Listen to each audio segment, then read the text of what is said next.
Familia Nómada, un saludo muy especial para ustedes. Hoy vamos a hablar de dos noticias muy importantes para Argentina y para Colombia. Y para eso tenemos una invitada muy especial, una panelista que ya nos había acompañado en el proyecto. Es colombiana, pero vive en Argentina hace una buena cantidad de años. Diana, ¿cómo estás? Bienvenida. Muchas gracias, Wilmer. Muy bien, gracias por la presentación. Y sí, hace más o menos 12 años en realidad que vivo en la Argentina y bueno, es como que puedo hacer un poquito de análisis de la situación sociopolítica, económica, pero no tanto como profesional, ¿sí? Sino más bien como una persona que ha vivido estos 12 años acá.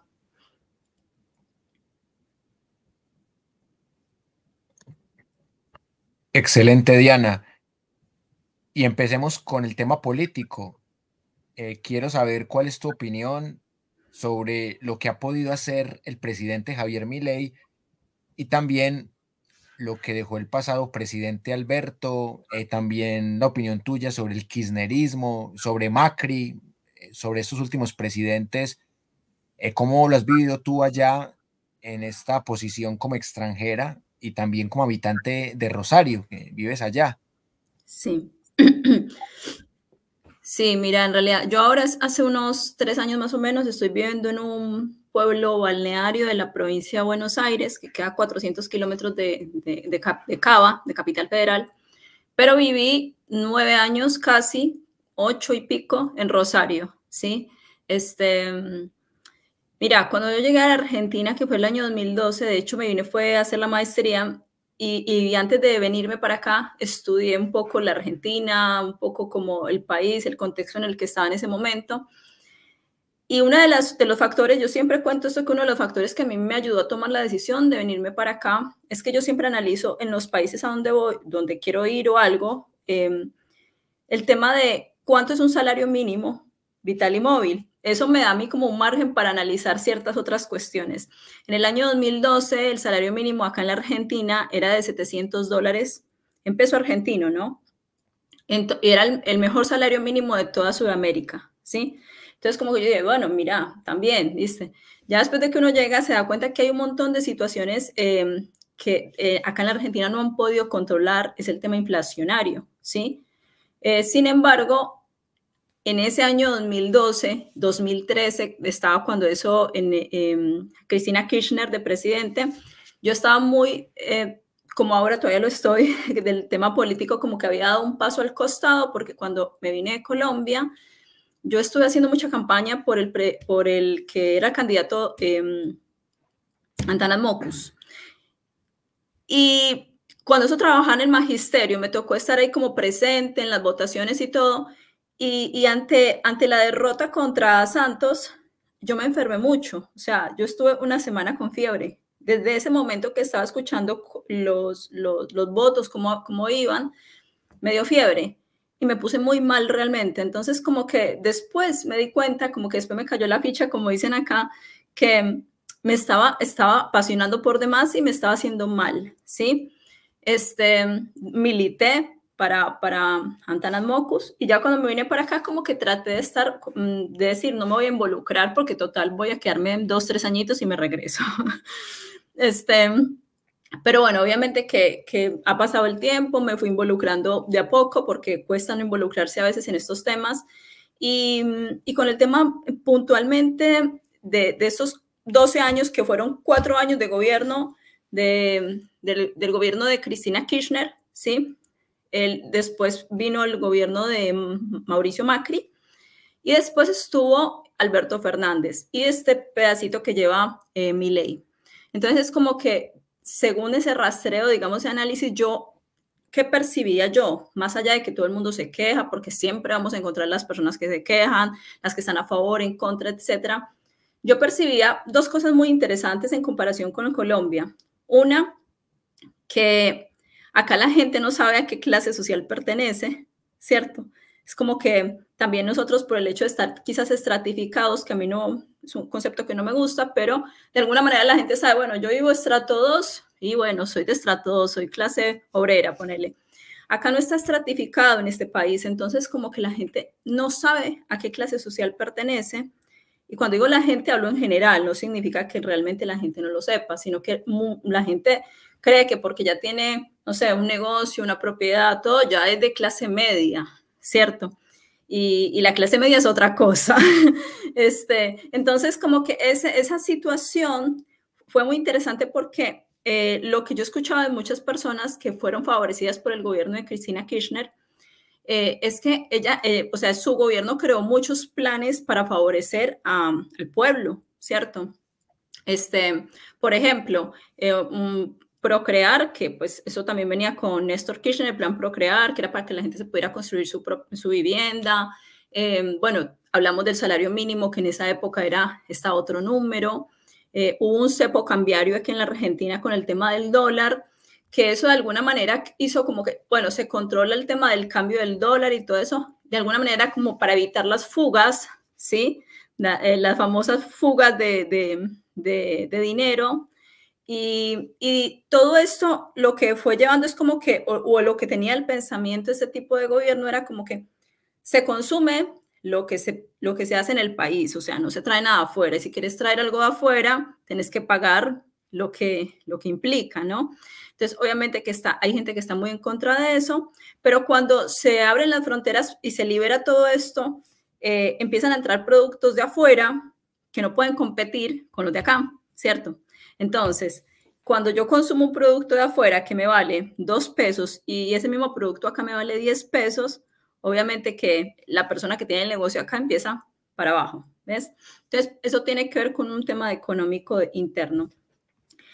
A todo esto, pues yo lo que he notado es que cuando yo llegué acá, que además tuve empleos así muy sencillos, a pesar de eso, yo siempre digo, mira, yo a pesar de eso, vivía bien, ¿cierto? O sea, había un lindo departamento, no sé, me pagaban mis cuentas, las cosas que yo quería pagarme, y una vez por año viajaba a Colombia, o sea, yo ahorraba y a fin de año viajaba a Colombia. Entonces, como que yo siempre hago la relación con base en eso. Después, cuando vino el gobierno de Macri, que fue en el año 2016, vino con un mega tarifazo. Eso fue una de las cosas que por lo menos más nos impactaron a las personas que estamos un poco más en la vida real, los que caminamos a pie, como dice el dicho. Ese tarifazo impactó demasiado porque las tarifas, hubo tarifas que se fueron hasta el 1000% de lo que se estaba cobrando, ¿sí? El Estado Nacional tiene, digamos que esas tarifas siempre fueron subsidiadas, ¿sí? Tarifas como la luz, el transporte, el gas, etcétera, subsidiadas por el Estado Nacional. Entonces, para que se entienda el gobierno lo que hace es que subsidia, ¿sí? Supongamos, la energía la subsidia y ese dinero se lo ahorra la persona que lo consume, nosotros, ¿sí? Después, cuando vino Macri, ese dinero, o sea, el dinero sigue estando. Dicen, no, porque no hay plata. No, la plata sí está. Lo que pasa es que cambió de manos.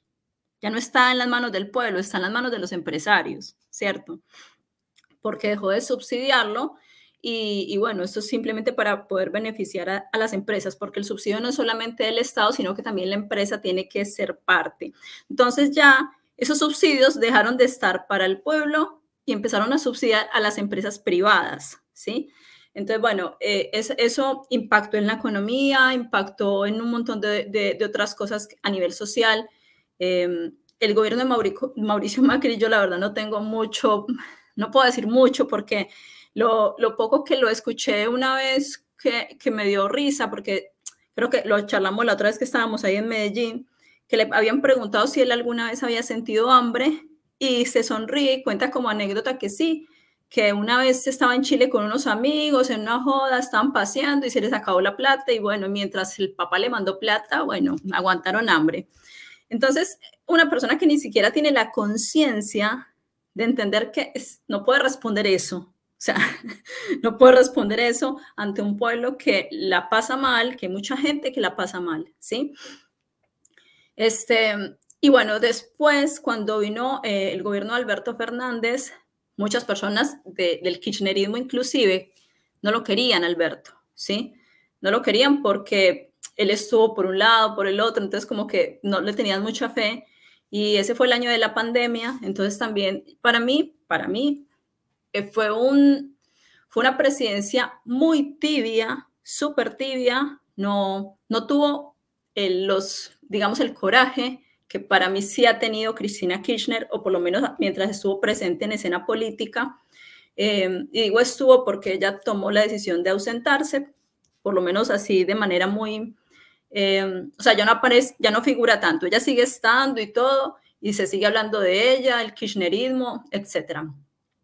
Pero el gobierno de Alberto fue muy tibio y cometió muchos errores, ¿sí? Pese a que sí, hubo muchas ayudas por el tema de la pandemia, todo lo que sea, pero fue un gobierno que la verdad que defraudó tanto a los que lo votaron como a los que no. O sea, los que digamos que fue como algo más neutro entre la gente que no quería más a Mauricio Macri y la gente que desprecia a Cristina, porque a Cristina Kirchner se le ama o se le odia.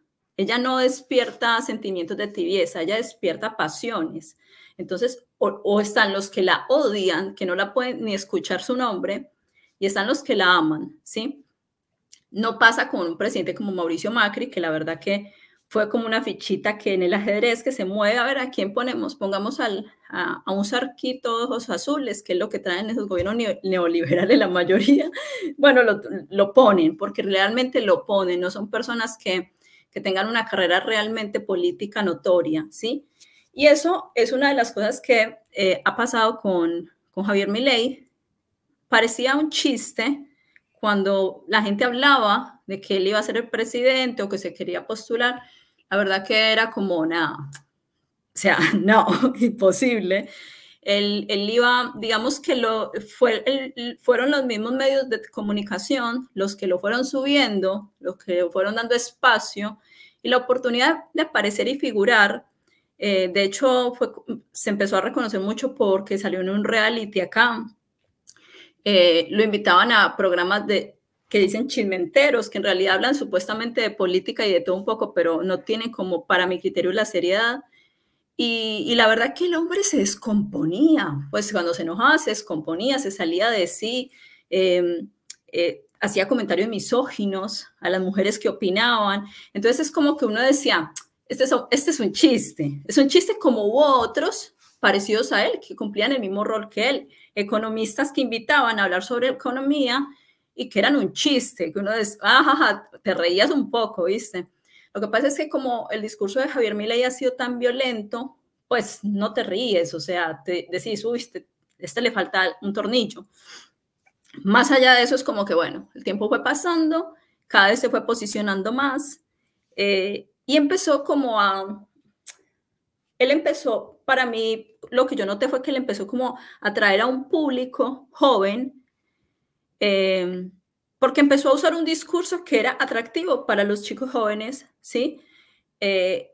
Usando una música, por ejemplo, acá él ha usado en sus presentaciones música de bandas que le han prohibido usar su música en esas presentaciones, y a no le importa, igual la sigue usando. ¿Viste? Es como esas cosas que dice, este es tan arbitrario que pasa por encima del que sea, no le importa, y si tiene que pagar lo que tenga que pagar, lo paga, pero lo va a hacer igual.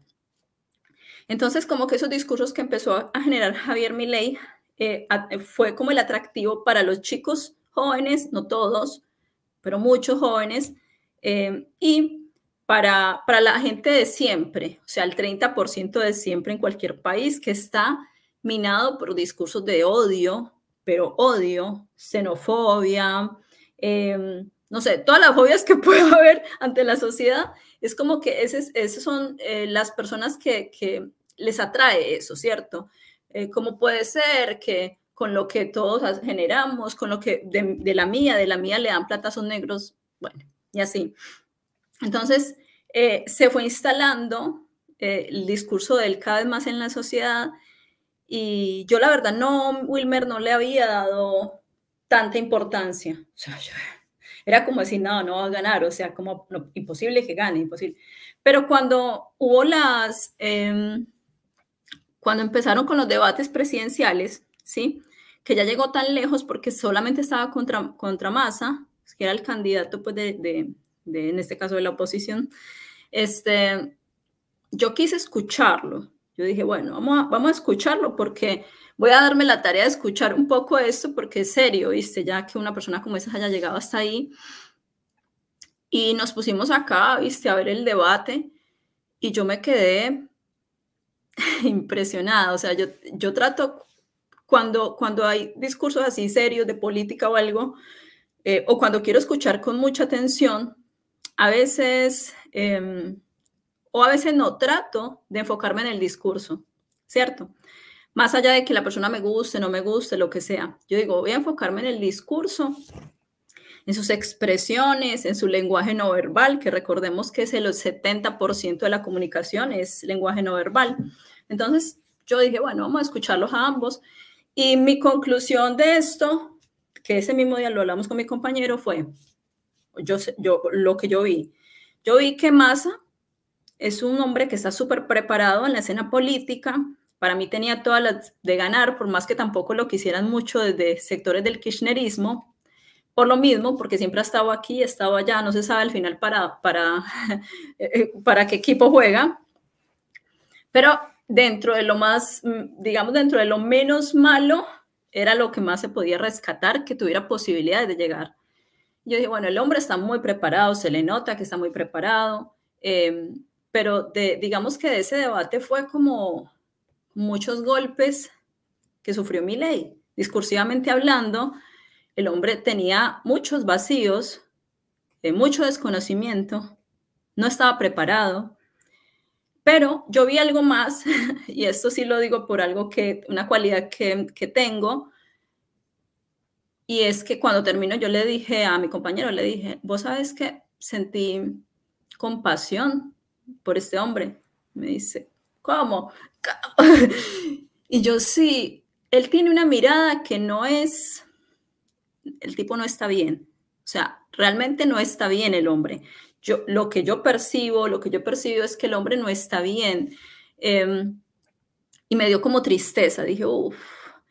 Sinceramente, ¿cómo lo veo yo? Como un muñequito, ¿cierto? Un títere y todo eso, que es un títere del poder, ¿sí? Pero que el tipo además tiene su cosa sombría con la que juega y con la que ahora está haciendo uso de ese poder que le dieron para poder, no sé si llevar a cabo planes que tenía, pero se dice que sí, como que el hombre tenía unos planes.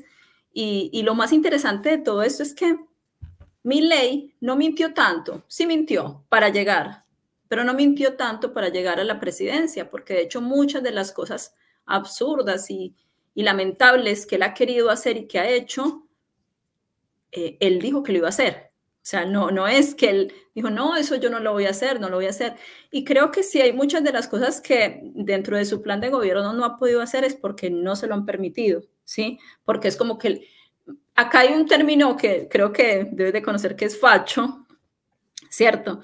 Que dicen que hasta los más fachos hablan ya en este momento en contra de Milei porque es como que afloja un poquito, para el carro, no te vayas tan allá, porque se fue lejos, o sea, se volvió totalitario, o sea, su discurso es muy totalitario. Y a mí lo que más me pone, ay, yo no sé, me parece muy interesante. Igualmente yo no me gusta subestimar, pero es un análisis que yo he realizado a raíz de las personas con las que he hablado, que lo votaron, y es que la mayoría son personas que, bueno, cuando hablo de esta población joven, es población que fue atraída mucho por videos de TikTok, ¿cierto?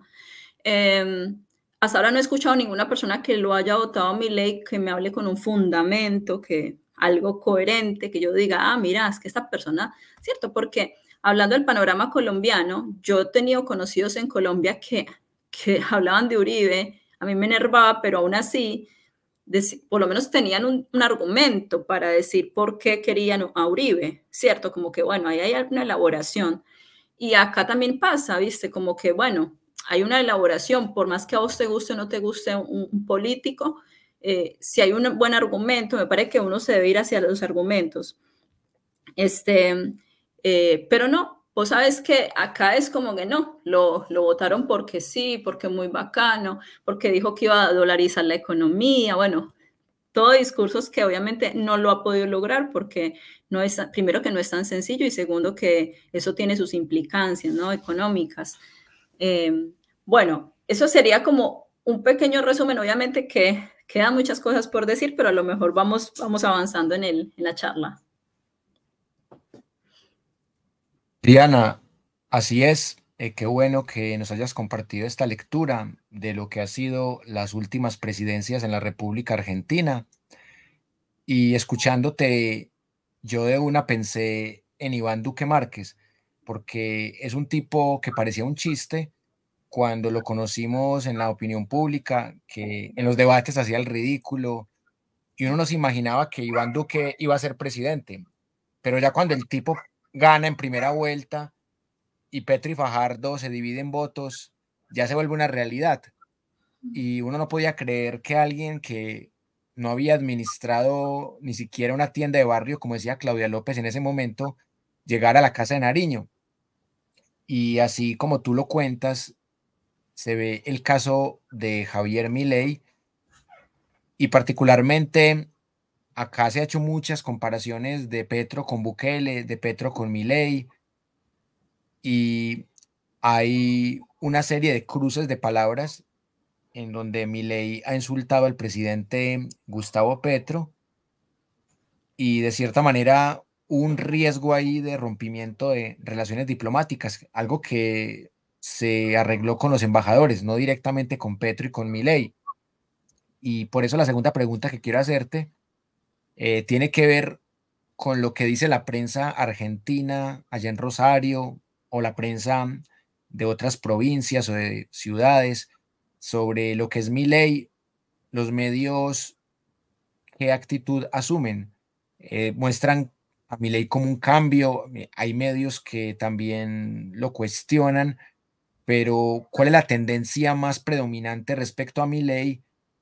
Y realmente tú en la economía has notado cambios cuando vas a comprar algo y también qué dice la gente en las calles. Cuéntame, Diana. Por supuesto. Bueno, mira, primero con respecto a lo que dices de la prensa, inicialmente, pues es que de hecho llegó porque tuvo, digamos, a los grupos ¿no? más importantes del país apoyándolo. Entonces llegó allí por eso, sí, pero en este momento yo estoy muy ausente de las noticias y todo, pero no significa que uno no se dé cuenta de cómo se sigue hablando de él en este escenario. Y como te decía hacía un rato, hasta los más fachos están como aflojar, ¿cierto? Porque pues digamos que la imagen de él ahora no es la más positiva, porque lo que ha pasado con Petro, en realidad, pues yo le diría a Petro, Petro, no te lo tomes personal, si está insultando a todo el mundo. O sea, esa es su forma de ser. El hombre no sabe manejar sus emociones. El hombre se enoja y insulta y agrede sin tener en cuenta lo que pueda pasar después, que yo no sé si esto no es una estrategia. Cualquiera diría que a lo mejor es una estrategia, pero yo sinceramente sí creo que él es así. O sea, yo creo que el hombre es iracundo y él ha insultado a muchas personas. De hecho, con los que se tuvo que aliar para poder llegar al gobierno, ¿sí? Fueron insultados por él. O sea, él los trató de ladrones, de todos los trató. Y cuando las elecciones estuvieron en el punto, claro, porque, a ver, dicen, no, porque él fue el que ganó, fue lo que la mayoría de los argentinos votaron. Mentira, no es así. Porque cuando fueron las elecciones presidenciales, en realidad hubo una parte del padrón bastante elevado que no votó, ¿sí? Y cuando uno analiza el porcentaje, había quedado en primer lugar Massa, en segundo lugar Milei y en tercer lugar los de Juntos por el Cambio, que entre esos encabezaba la lista Patricia Bullrich, ¿sí? Que en este momento es la ministra de Seguridad. ¿Y qué pasó? Obviamente, cuando él se estaba subiendo a la escena política, él los insultó a todos los trató de ladrones, todos eran una casta, la casta política, los ladrones. Pero claro, cuando hubo la primera vuelta, mejor dicho, Massa no alcanzó el número, fue el que más votos sacó, pero no alcanzó el número como para ser presidente. Entonces, por eso hubo que hacer una segunda vuelta, ¿sí? Para esa segunda vuelta, Milei se tuvo que aliar con los de Juntos por el Cambio, que fue uno de tantos a los cuales trató de ladrones y de ahí para arriba, ¿sí? Entonces, ese porcentaje que votó a Bullrich, ¿cierto? O a Juntos por el Cambio, se dividió entre la gente que se fue para el lado de Milei, ¿sí? Y entre la gente que se regaron los votos. No creo, sinceramente, que de ese grupo haya habido gente que se haya ido para de Massa, porque de todas formas está el grupo de siempre los odiadores seriales, y que no querían más kirchnerismo, porque por más que fuera Massa, era kirchnerismo. Pero bueno, Javier Milei llega a la presidencia, primero por la estrategia de alianza, ¿sí? Y segundo, reitero, es mentira que no lo votó la mayoría de los argentinos, no fue la mayoría de los argentinos que lo votaron. Entonces, tampoco tiene tan buena imagen, ni antes la tuvo, y ahora cada vez menos, ¿cierto? Yo lo que hablo de las personas que todavía lo defienden, porque todavía hay gente que lo defiende, es que yo digo que tienen disonancia cognitiva. Porque no puedes estar defendiendo algo que es totalmente indefendible. Por un lado, el hombre no ha hecho nada, no ha hecho absolutamente nada a favor del pueblo. El fin de semana escuchaba en unas noticias que siempre sale en un programa, un canal que se llama Crónica TV, que siempre sale como el abogado de los jubilados, siempre con las noticias para los jubilados, si le vienen aumentos, si los bonos, que esto.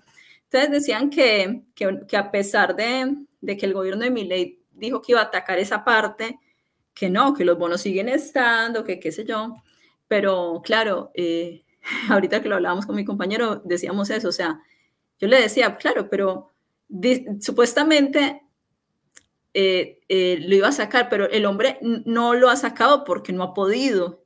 Entonces me dice, claro, es que de tener gente atrás que dice, no, para, tanto no, o sea, es como que no te vayas tan allá.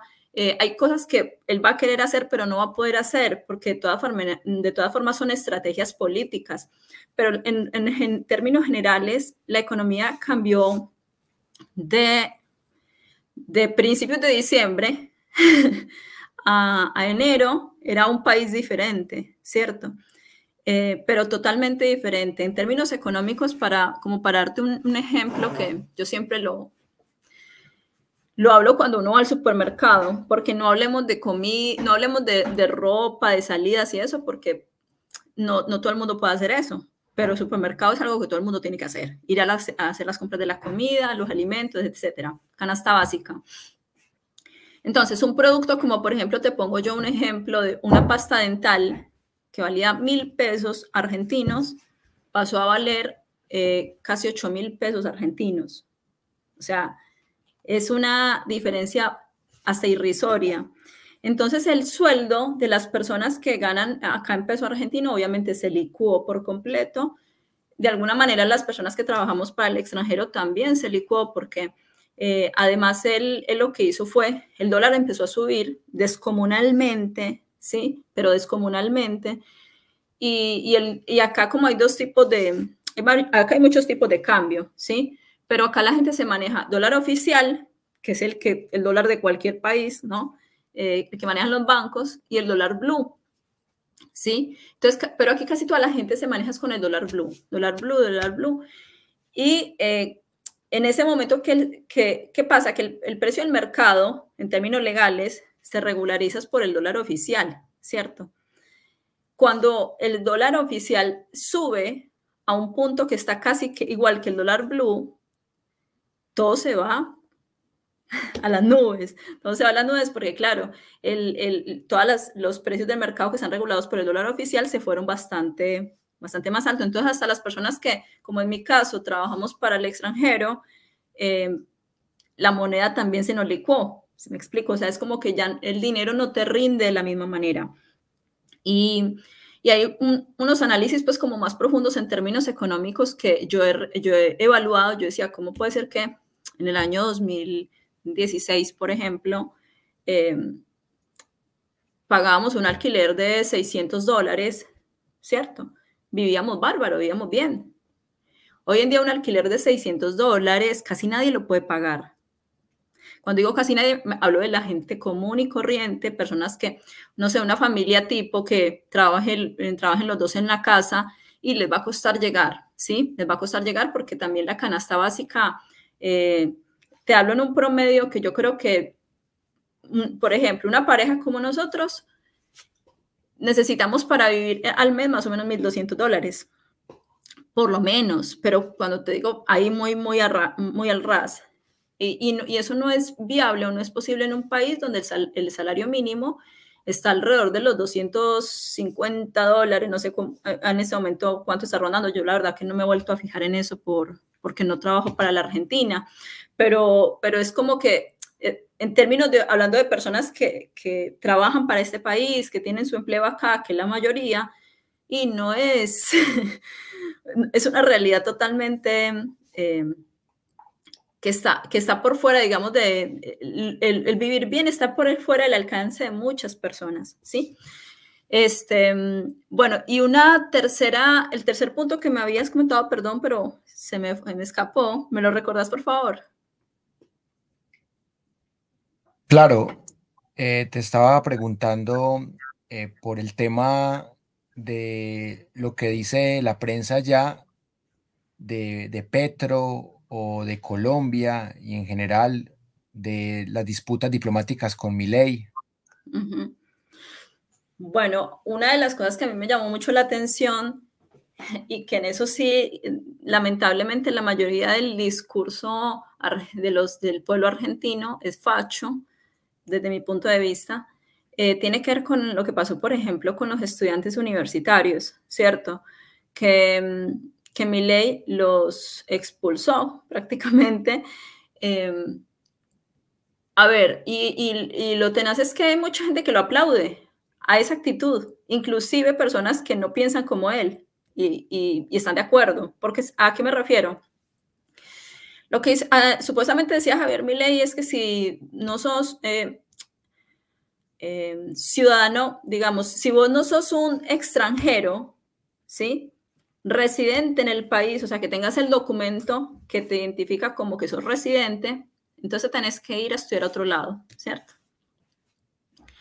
El tema es que aquí hay muchas personas que para regularizar esa situación de la residencia, a veces no es tan fácil. Digamos que sí es fácil, pero a veces no es tan sencillo llegar, ¿sí? A veces el documento de que vos sos un extranjero residente en el país se tarda mucho en tramitarse. O sea, que a veces no depende de uno, sino que depende también de la burocracia.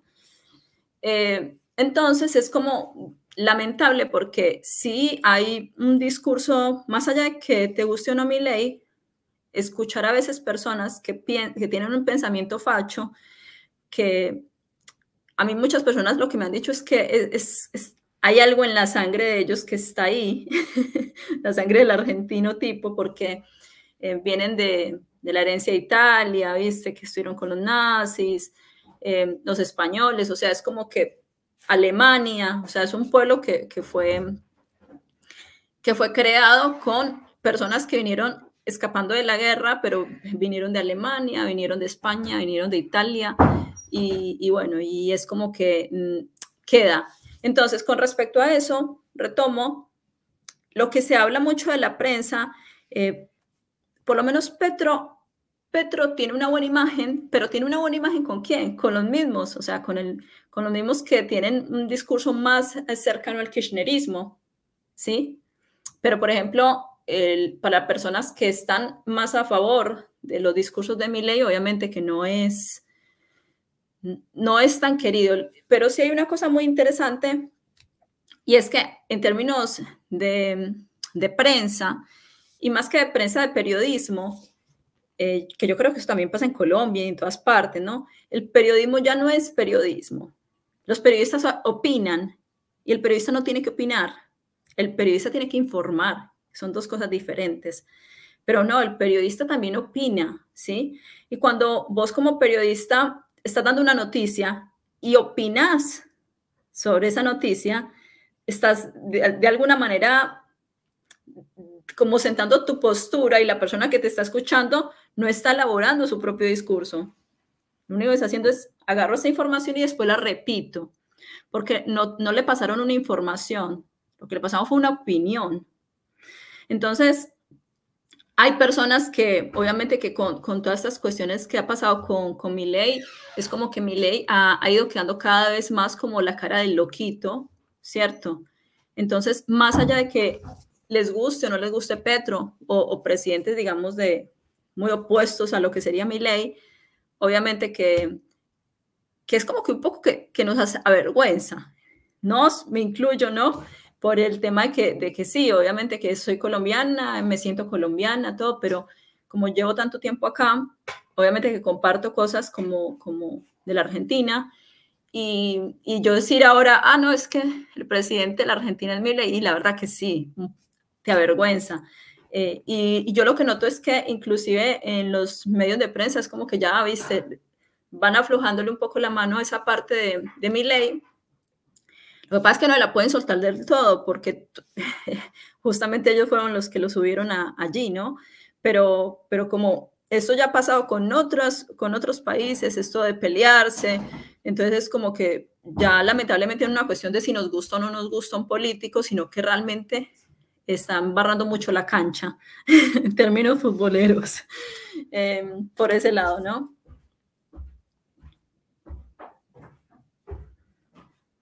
Así es.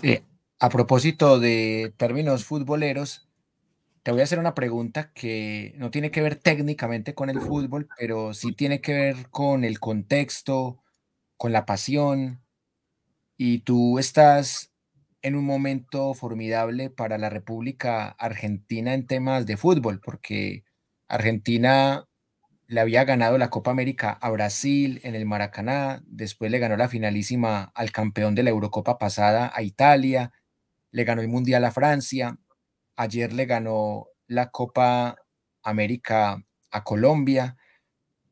Entonces, Argentina venía de perder finales con Brasil, con Chile, con Alemania, y ahora viene de ganar 4 finales. Entonces, a ti te tocó esa transición, lo que fue, por ejemplo, el fracaso de perder la final en el Mundial de Brasil contra Alemania, el tema de perder las Copas Américas con Chile, te tocó eso.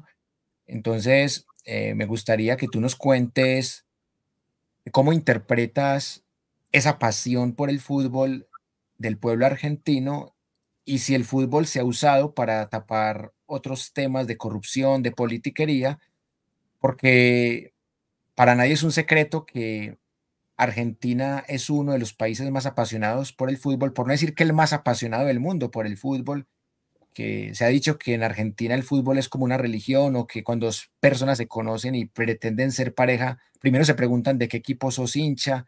Entonces, ¿cuál es tu lectura de este contexto cultural en torno al fútbol argentino? Uh-huh. Pues mira, en realidad sí es una pasión bastante fuerte, digamos. Yo noto que en Colombia también hay muchas personas que se apasionan por el fútbol. Y no lo quiero decir en términos de género, pero lo voy a tener que decir en términos de género. Por ejemplo, acá las mujeres viven el fútbol muy diferente a como lo viven en Colombia, ¿cierto? Hablo de la mayoría, siempre hay casos excepcionales, pero hablando de la mayoría, y acá no hay personas que no hablen de fútbol. O sea, el fútbol realmente es una pasión porque cuando hay partidos así como la Copa, como el Mundial, todos están involucrados, todos. O sea, es que es raro que tú encuentres a alguien que diga, no me interesa el fútbol. Definitivamente es un bicho raro. Que en Colombia no pasa, o sea, en Colombia somos muchos, me incluyo, que decimos, no me interesa, o sea, el fútbol no es un, pero ni siquiera por el deporte en sí, sino yo creo que, hablo en mi caso particular, es por justamente todo lo que eso mueve debajo, ¿sí? Para mí el fútbol siempre ha sido uno de los mayores distractores del pueblo, ¿sí? Nos A ver, en muchos escenarios somos cementerios con una cancha encima, en muchos escenarios, ¿sí? Entonces, justo cuando está ocurriendo algo fuerte, trágico en un país, o no se quiere hablar de algo, casos de corrupción, etcétera, el fútbol, el fútbol. Y bueno, y sigue subiendo el dólar, pero no, total, ¿qué importa si ganó Argentina, cierto? Y no lo digo en este caso específico por la Argentina, sino en general, que es como que el fútbol es eso. Entonces, acá en la Argentina yo lo que sí noto es que hay una pasión tremenda. Y yo he llegado al punto en Colombia no me pasaba, sinceramente. Yo cuando, hasta la edad que vi fútbol, ¿sabes cómo disfrutaba? O sea, cómo yo notaba que veíamos el fútbol muchos, y me incluyo, a pesar de que a mí sí me gustaba en una época, era como que la juntada de amigos para ir a ver el partido, me explico, era como que una excusa, un pretexto para juntarnos. Entonces hay un partido, vamos y tal, y si gana o pierde igual, se celebra, se emborracha, bueno, todas esas cosas, se hace fiesta, bueno. Y yo noto que acá no es así. Yo noto que acá, de hecho, muchas personas eligen verlo solos, porque es como, no, o sea, quiero estar ahí presente, por más que no sean fanáticos, están, acompañan. Y no faltan los que critican y todo, sobre todo, por ejemplo, acá en Argentina hay una cuestión muy curiosa que pasa con Messi, y es que Messi, el número uno, él es de Rosario, y bueno, pero él es de un cuadro de Rosario, que es el Newell's Old Boys, ¿sí? Pero ¿qué pasa? Que sería Newell's y el Rosario Central. Serían los dos cuadros más importantes que tiene la ciudad de Rosario, ¿cierto? Que es como el Boca y River. Pero a los que son de Newell's, igual que a los que son de River, les dice que son pecho fríos. Entonces, hay muchas personas, sobre todo de Buenos Aires, de capital, que como siempre ha estado la riña con Rosario, ¿sí? Y tener al mejor del mundo, que es rosarino, y no, los porteños no quieren saber nada, no se lo aguantan, o sea, es como algo que les hiere el ego, por así decirlo. Entonces, cada que han tenido oportunidad de maltratarlo a Messi, lo han maltratado, ¿cierto? Como, porque cuando, por ejemplo, no les estuvo yendo muy bien, lo maltrataron y lo maltrataron.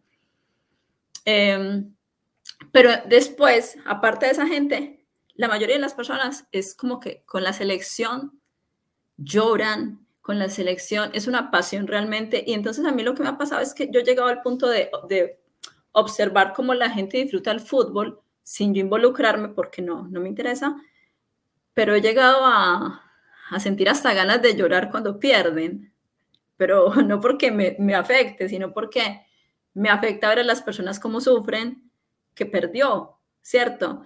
A lo mejor en Colombia pasa y yo estoy totalmente alejada del escenario, pero nunca lo viví. O sea, no, que yo lo haya vivido así tan en la cotidianeidad, no, nunca lo viví. Qué sé yo, y pese a que a mi hermano le gusta el fútbol, a mi hermana menor también, no sé si les gusta, ven partidos. Mi hermana cuando juega en Nacional está ahí, cuando son finales o cosas así. Y igual con estos partidos de la Copa, pero reitero, es como más una cuestión de fiesta, la fiesta. El argentino no lo vive tanto como una fiesta, o sí, pero es una fiesta que va por dentro. Es como que hoy juega la selección, no importa, gane o no gane, hoy juega la selección, se ponen contentos. Entonces es como que yo noto que, por ejemplo, en comparación con este escenario que he visto mucho en Colombia, que de hecho lo hablábamos ahorita antes de comenzar, hay mucha violencia, hay mucha violencia por parte de las personas. Cuando pierden, se genera un sentimiento de violencia, de enojo, y entonces empiezan a criticar que claro, que todo estuvo arreglado, que tal.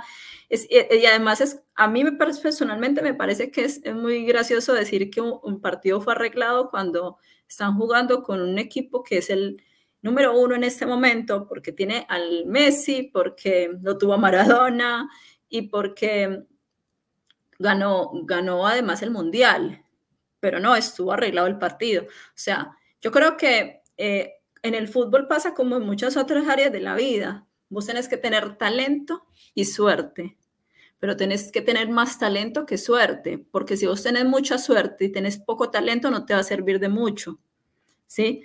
Entonces, tienes que tener talento. Entonces, a lo mejor sí, no sé, ha habido partidos donde han tenido suerte, otros que no les ha ido tan bien, pero el talento está, ¿cierto? El talento está y Y a mí me llamaba la atención porque, por ejemplo, de los jugadores colombianos acá en Argentina, cuando yo escuchaba noticias o cosas así, hablan muy bien. O sea, es como que no, si llega a ganar Colombia se lo merecen, son unos pibes que tal. Pero no noto eso mismo de allá para acá. Y no hablo solamente de Colombia, hablo también de países como México, que ha pasado con Ecuador, que Argentina los ve como hermanos, ¿sí?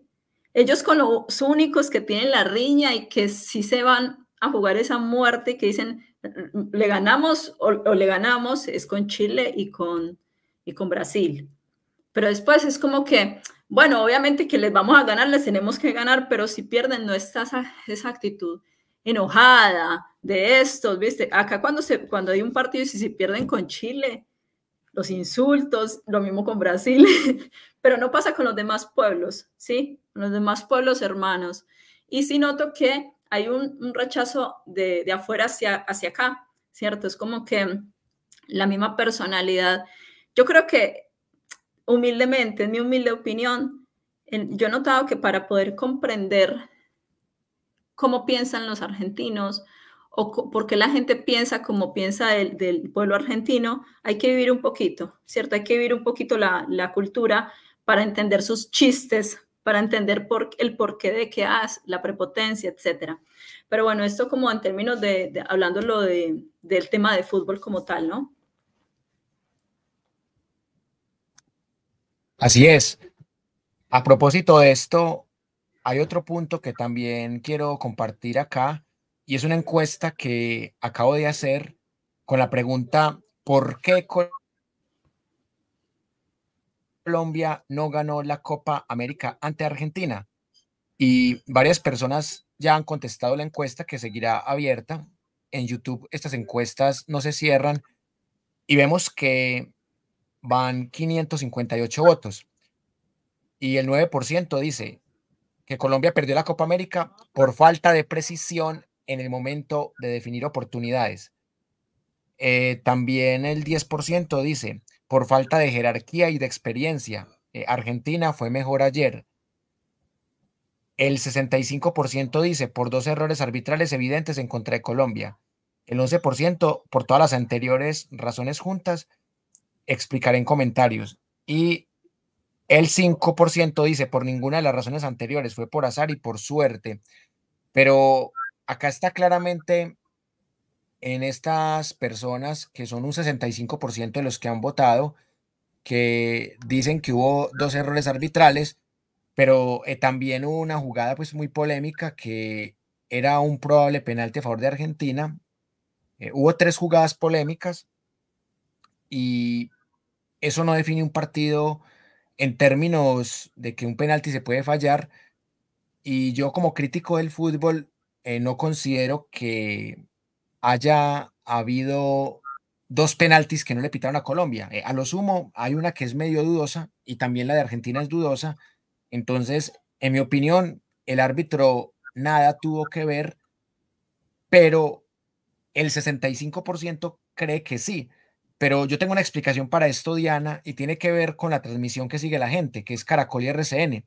Así como Semana ha dicho tantas mentiras sobre el gobierno de Petro, Caracol y RCN dicen muchas mentiras sobre la selección Colombia. Por ejemplo, en estas jugadas polémicas hicieron escándalo, pero en la jugada polémica que era a favor de Argentina, se quedaron callados. Entonces, yo siento, Diana, que ese fanatismo y esa falta de gallardía que muestra que la gente no le gusta perder y no sabe perder y no reconocen que Argentina fue más efectivo, que Argentina viene de ganar otras tres copas aparte de la de ayer, que Argentina también hizo méritos como Colombia. Ese 65% estoy casi seguro que se dejan llevar por lo que diga Caracol y RCN en este caso. Y son personas que en términos políticos la mayoría no se dejan llevar por Semana. Entonces, ahí es donde digo que la prensa juega un papel importante. Diana, ¿tú qué piensas de los resultados de esta encuesta que acabo de hacer? Wilmer, creo que es muy acertado y creo que mucha gente que sabe de fútbol y opina como con conocimiento, ¿cierto? Eh, Yo no vi el partido, pero lo escuché un poco porque yo estaba haciendo otra cosa, pero mi compañero sí lo vio, entonces un poco escuché. Y lo que yo noté es que Colombia no tuvo tantas posibilidades de llegar como Argentina, ¿cierto? Creo que fue un partido bastante reñido, ¿cierto? Reñido porque el gol de Argentina fue casi a lo último, en la parte final, que de hecho fue en la parte donde se estiró un poco el partido y en la prórroga. Y bueno, y ahí pues, se dio el gol, que no creo que haya sido suerte, creo que realmente jugaron con toda. Y eso ya sí es una opinión muy personal, que de hecho se lo compartí a mi compañero, y es que por más que Colombia viniera jugando muy bien, que de hecho en todos lados y todas las personas lo dijeron, de hecho tengo un grupo de compañeros del posgrado que eran, hay una chica que tiene su pareja uruguayo, y bueno, y estaba yo, entonces como que decían, es que quiero que gane Uruguay por tal persona, y quiero que gane Colombia por tal persona, por Dianita, decían. Entonces yo les dije, chico, no tengo problema con que gane, o sea, yo voy a estar contenta igual. Y fue muy interesante porque después cuando se hizo el resumen, los chicos pues hablaban como que, y las chicas decían que había sido muy merecido, que cómo jugaron de bien, bueno, hablando de Colombia. Y yo lo que noto es eso, como que, a ver, las personas han venido hablando muy bien de Colombia, sin embargo, yo le decía ayer a mi compañero, yo creo que no es fácil para un equipo, en este caso Colombia, ¿cierto? Enfrentarse a una final con un equipo como Argentina, porque nos guste o no, es uno de los equipos que ha dejado huella, ¿cierto? Desde hace muchísimo tiempo ha dejado huella. Por un lado, por otro lado, ha dejado huella. Ha llegado a finales importantes, ha ganado. Entonces, no es fácil porque a Colombia, muchos dicen, porque Colombia sí juega bien y a la hora de resolver no hacen nada, ¿cierto? Que además eso tiene para mí muy negativo el pueblo que acompaña el fútbol colombiano, hablo del porcentaje mayoritario, no estoy hablando de todos, es esto de, ay, sí, mi selección, y cuando pierden los matan. Yo me he demostrado una noticia, es que fracaso colombiano, que fracaso en el fútbol colombiano, ¿cómo fracaso si los chicos vinieron jugando de 10? No puedes decir que jugaron mal porque en un partido no lo ganaron. O sea, para mí que enfrentarse a un equipo como Argentina no es sencillo, y no es lo mismo, retomo el caso de Chile y Brasil, no es lo mismo, por ejemplo, cuando se tienen que enfrentar entre ellos, porque se detestan. Entonces, como que se presentan, digamos que desde otro lugar, ¿cierto? Cuando se van a jugar el partido desde otro lugar, desde el lugar de la bronca, y estos los matamos en la cancha, y bueno, mientras que con un equipo como los colombianos, tenemos un montón de jugadores que han jugado con argentinos en Europa, o sea, han sido compañeros. Tenemos un montón de colombianos que juegan acá en Boca, en River, ¿sí? Y de hecho, mi pareja me acompañó ahora a Colombia y a él les sorprendía. Él me decía, veo más gente con la remera, lo dice en la camiseta de la selección acá que en Argentina, o sea, y con camisetas de Boca y River, o sea, es como que le llamaba mucho la atención cómo los mismos colombianos eran tan fanáticos del fútbol argentino.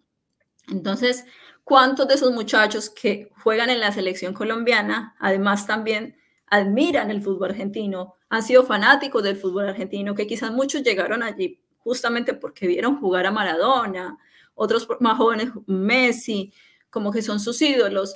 Y vos imagínate uno enfrentarse con sus ídolos, o sea, por más que estés súper preparado y todo, los nervios te matan, o sea, un poco te sentís que te estás enfrentando, en este caso, ante los mejores del mundo, porque en este momento serían los mejores del mundo, dado los resultados que han tenido los últimos años, ¿no? Entonces es como que, y no debe ser sencillo. Lo digo desde un punto de vista muy humilde, porque reitero, no no entiendo de fútbol, pero lo digo desde un punto de vista más humano, ¿no?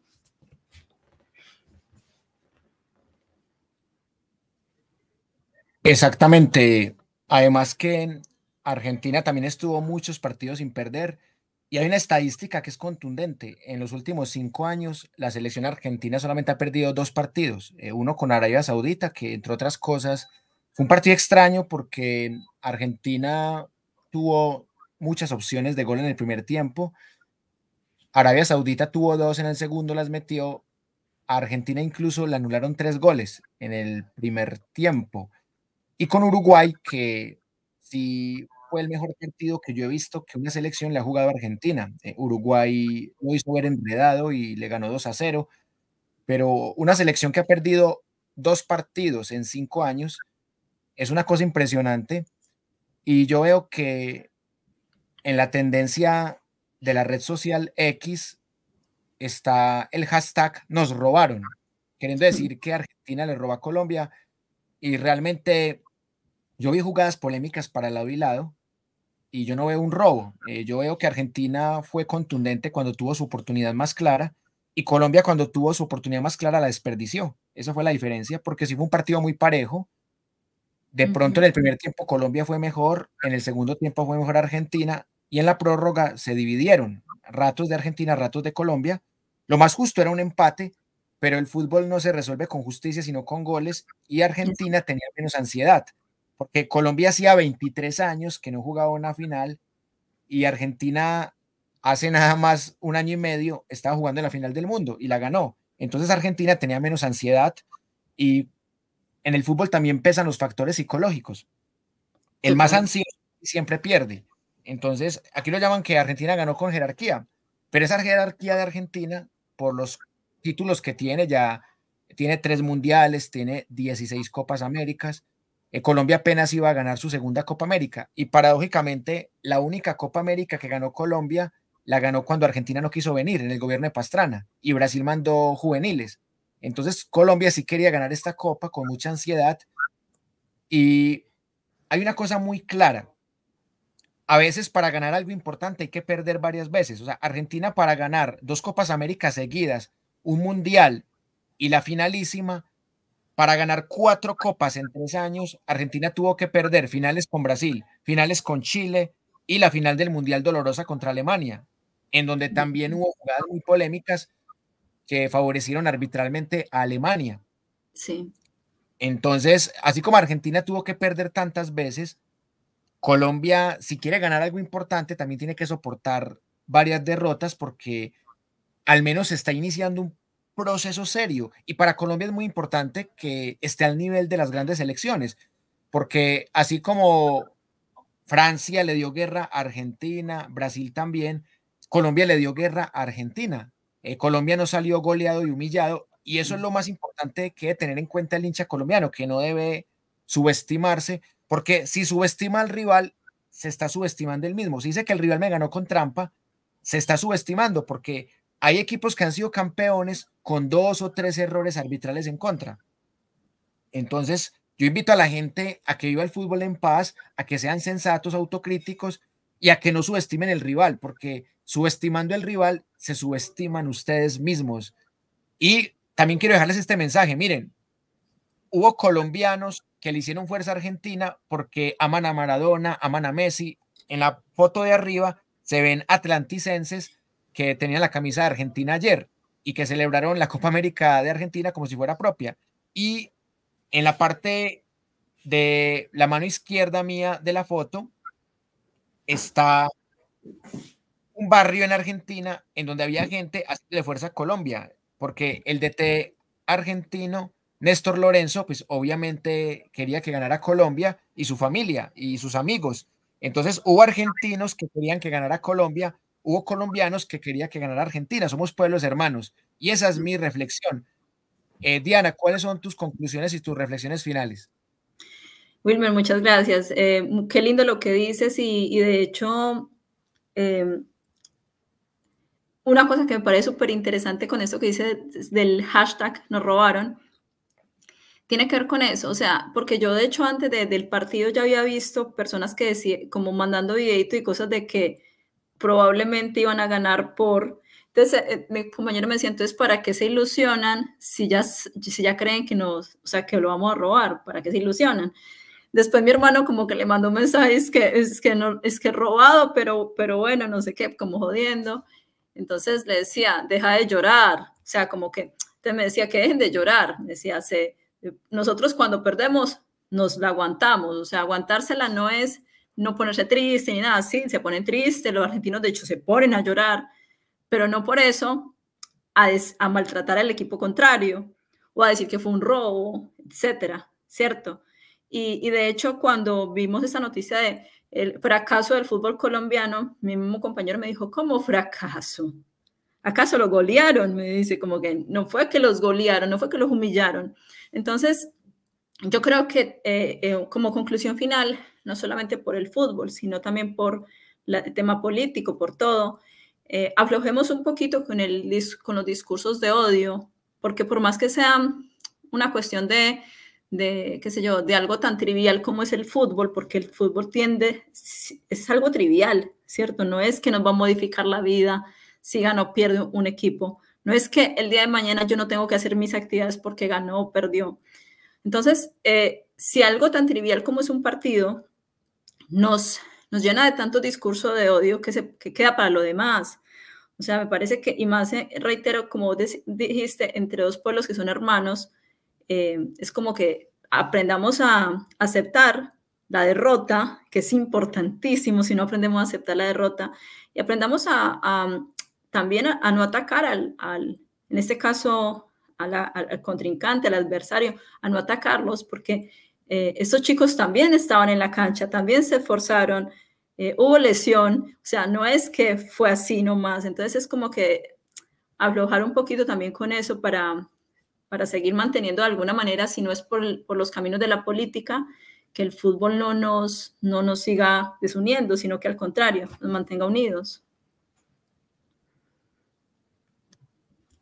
Así es, Diana. Hubo dos momentos muy bonitos, que primero lloró Messi y después lloró James. Y cuando Messi lloró por irse lesionado, hubo colombianos que lo aplaudieron, que se sensibilizaron. Y ya cuando Lautaro Martínez metió el gol, ganó Argentina merecidamente, y James empezó a llorar por la derrota, Scaloni, el director técnico de Argentina, fue a consolar a James Rodríguez. Esos son los gestos de humanidad que demuestran que eso es un deporte.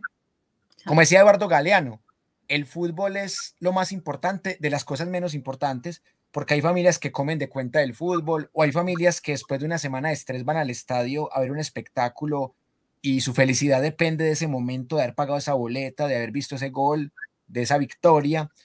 Entonces, son esos gestos de humanidad los que nos invitan a crecer, a mejorar, a ser sensatos, a tener autocrítica. Y por eso yo también les quiero dejar una última conclusión. ¿Por qué perdió Colombia? Porque se encontró con un rival que fue más contundente, un rival más experimentado, que en este momento es más ganador. Y eso no lo podemos negar. Argentina ganó su Copa América número 16, es la selección que más la ha ganado. Y en esa medida no se puede ocultar la realidad.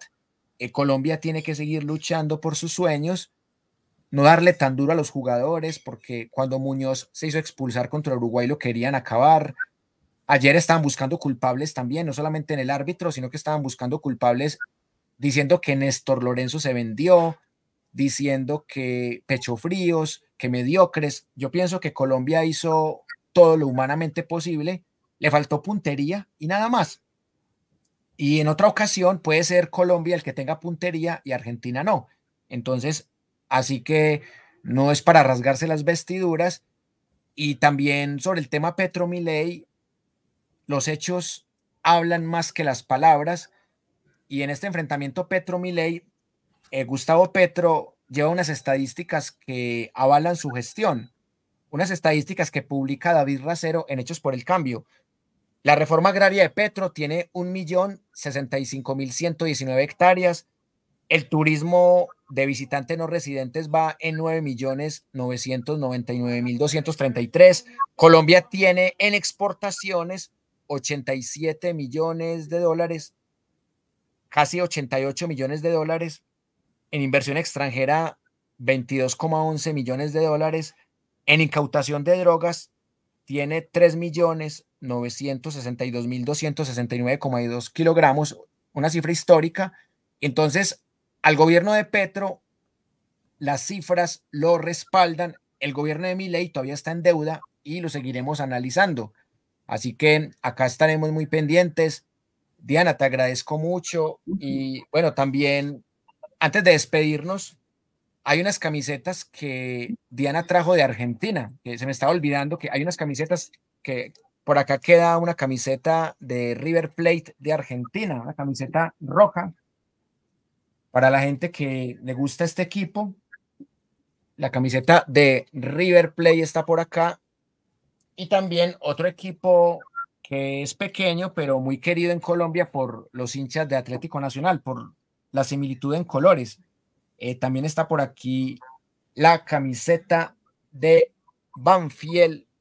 Bueno, hubo también dos de Boca, pero me quedé con ellas por el tema del amor que le tengo a Boca, porque uno también admira esos equipos y después de Atlético Nacional el equipo que más me gusta es Boca. Aquí está la de Banfield. Y yo le había dicho a Diana que pues que vender las camisetas es un poco difícil por la talla, porque son talla XXL. Entonces yo le había propuesto a Diana que por qué no rifarlas y ver quién se anima a participar en la rifa de estas camisetas. Entonces, yo invito a la gente a que nos haga comentarios de si están dispuestos a participar en la rifa de esta camiseta y también le doy la palabra a Diana para que nos diga qué condiciones o cómo le gustaría que se rifaran estas camisetas, porque pienso que así sería más fácil, porque venderlas es bastante difícil porque tienen una talla muy alta. Diana, ¿qué piensas? Ahí me mataste porque la verdad que no me lo esperaba, así que con respecto a las condiciones, no, pues no sabría decirte, sinceramente, no me lo esperaba, entonces no estoy preparada para esto, mejor dicho, me agarraste sin haberme preparado para el partido. Después, si quieres, lo charlamos, miremos a ver qué opina la gente y de acuerdo también, si de pronto a alguien se le ocurren ideas interesantes, también que la puedan dejar ahí en tu canal para que también lo evaluemos si te parece, ¿no? Claro, y la idea es seguir invitando a Diana, así sea una vez al mes. Entonces, vamos meditándolo, hablándolo, y en un mes, y también viendo lo que nos comente la gente en este video, tomamos la decisión de cómo rifar estas camisetas, que queden en buenas manos y sobre todo que también sea un incentivo para que la gente viva el fútbol en paz. Diana, muchísimas gracias y espero que muy pronto regreses. Muchas gracias a ti, Wilmer, por invitarme y bueno, gracias a todos por el momento. Que esté súper bien, chao. Chao, ya sabe que se pueden unir a la Universidad Nómada al 319-584-0680 más 57 si están por fuera del país. También pueden unirse al canal de YouTube de Universidad Nómada y a la página de Wilmer Alberto Zuleta López y al canal de YouTube de Wilmer Alberto Zuleta López. 319-584-0680. Y acá seguiremos luchando por una sociedad más democrática en lo político, más incluyente en lo social, más equitativa en lo económico y más sostenible en lo ambiental. Muchas gracias por la sintonía y nos vemos mañana. Hasta pronto, familia nómada.